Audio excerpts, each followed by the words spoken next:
अफगानिस्तान की अवामी तहरीक ने दहशतगर्दों के ठिकानों की तबाही को खुश आइंद करार दिया। अफगानिस्तान के नेशनल रेजिस्टेंस फ्रंट के सीनियर रुकन फजल अहमद मनावी ने कहा कि अफगान तालिबान एक जालिम गिरोह है। खुदा का शुक्र है कि अफगान तालिबान का खात्मा हो रहा है।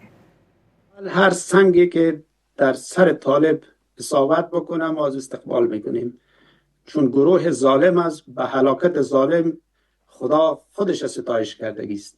هر قدر ظالم و ظلم از زمین خدا برچیده شود نعمت است. حاضر هستین که با پاکستان در یک صف استاد شوین و در برابر طالب قرار بگیرین؟ بیشتر هم به شما اشاره کردم که از هر عمل مشروعی که و مردم و کشور ما مفید تمام شود استفاده میکنیم. ما منافع افغانستان، منافع مردم بالاتر از هر چیز میدانیم و ما دلیل وضعیت بسیار به احتیاط و دقیق بسیار شدید میان طالبا و پاکستان. شما کدام رابطه‌ای با پاکستان دارین؟ اگر دارین در چی سطحی است؟ ما با تمام کشورهای منطقه روابط داریم، با کشورهای دنیا روابط داریم، حداقل در اون سطحی که سالهای سال افغانستان و نظامهای مشروع افغانستان روابط داشته، ما روابط داریم.